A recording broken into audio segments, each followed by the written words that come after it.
संस्कार। यह क्या बहू, तुम बिना घूंघट किए बाहर से चली आ रही हो? मोहल्ले वाले देखेंगे तो क्या सोचेंगे? हमारी इज्जत का जरा भी ख्याल नहीं है तुम्हें? हमारे खानदान में बहुएं बिना घूंघट बाहर नहीं निकलती। कितनी बार समझाया है तुम्हें, पर तुमने तो सास की बात न मानने की कसम खा रखी है। तुम्हारी माँ ने तुम्हें सिखाया नहीं कि ससुराल में कैसे रहना है? निकिता के घर में आते ही सास शोभना जी ने हमेशा की तरह तानों की बौछार करनी शुरू कर दी। निकिता की शादी 6 महीने पहले ही हर्ष से हुई है। उसके ससुराल में सास ससुर, एक छोटी ननद पूर्वी और उसके पति हर्ष ही थे। छोटा परिवार था। ससुराल में निकिता के लिए बहू वाले सारे नियम लागू थे। सास तेज स्वभाव मैला थी।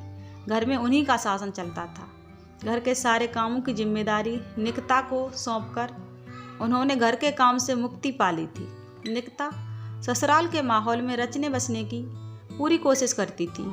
घर की सारी जिम्मेदारी भी बखूबी संभालती थी, पर फिर भी कुछ गलती हो जाए तो सास ताने देना शुरू कर देती थी कि तुम्हारी माँ ने तुम्हें कुछ सिखाया नहीं, कोई संस्कार नहीं दिए। बात बात पर मायके वालों का अपमान करती थी। निकिता अपने संस्कारों की वजह से चुप रहती थी और कोशिश करती थी कि उन्हें शिकायत का कोई मौका ना दे, ताकि उसकी माँ के संस्कारों पर शोभना जी ताने न मार सकें। निकिता 2 दिन पहले ही मायके गई थी रुकने के लिए। आज जब हर्ष उसे लेने गया था तो पता चला कि निकिता अपनी मौसी के यहाँ गई थी, जो थोड़ी ही दूरी पर रहती थी। हर्ष यहीं रुककर इंतजार कर रहा था कि तभी शोभना जी का फोन आ गया। हर्ष उन्हें बताता है कि निकिता अपनी मौसी के यहाँ गई है। उसके वापस आते ही हम दोनों घर के लिए निकलेंगे। यह सुनकर शोभना जी का गुस्सा 7वें आसमान पर पहुंच गया कि बिना उसकी इजाज़त के वह किसी रिश्तेदार के यहाँ कैसे चली गई।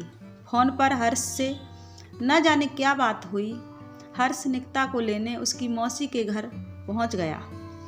वह बहुत गुस्से में था। वहां जाकर वह निकिता को भला बुरा कहने लगा और बिना बताए मौसी के यहाँ आने के लिए डांटने लगा और तुरंत ही वहां से चलने को कहा। वहां उसको अचानक इस तरह आया देखकर सभी आश्चर्यचकित थे।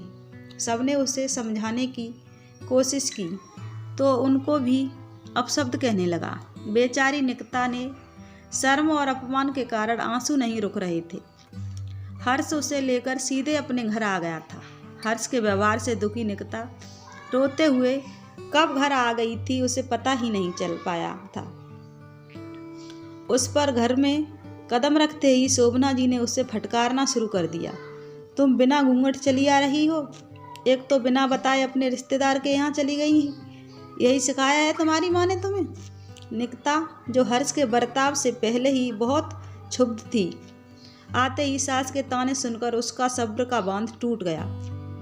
वह बड़ी विनम्रता के साथ बोली, मम्मी जी, मेरी माँ ने मुझे बहुत कुछ सिखाया है और ससुराल में कैसे रहना है आप सिखा ही रही हैं, पर मुझे लगता है कि कुछ संस्कार आपको अपने बेटे को भी देने चाहिए थे कि दामाद होकर ससुराल में किसी के यहाँ बिन बुलाए ना पहुँच जाए और किसी का अपमान करने का अधिकार तो उन्हें बिल्कुल भी नहीं है, क्योंकि संस्कारों की ज़रूरत सिर्फ बहू को ही नहीं होती है। हर्ष ने निकिता से कहा, तुम माँ से बदतमीजी से बात कर रही हो? निकिता, मैं माँ से बदतमीजी से बात नहीं कर रही हूँ, बल्कि उन्हें बता रही हूँ कि जिन संस्कारों की उम्मीद वे अपनी बहू से करती हैं उनके बेटे में भी होने चाहिए। बहू को कैसे रहना चाहिए ये बात तो मम्मी जी हमेशा बताती हैं, पर दामाद को ससुराल में कैसा व्यवहार करना चाहिए ये बात शायद आपको बताना भूल गई। निकिता से ऐसे जवाब की दोनों को उम्मीद न थी। उसका जवाब सुन और उसका क्रोध देख दोनों ने शांत रहना ही उचित समझा।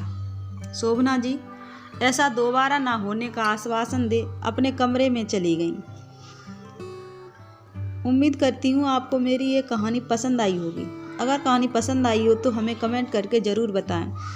हमारी वीडियो को अपने दोस्तों के साथ शेयर करें, लाइक करें और हमारा वीडियो अच्छा लगा हो तो प्लीज़ हमारे चैनल को सब्सक्राइब करें। धन्यवाद।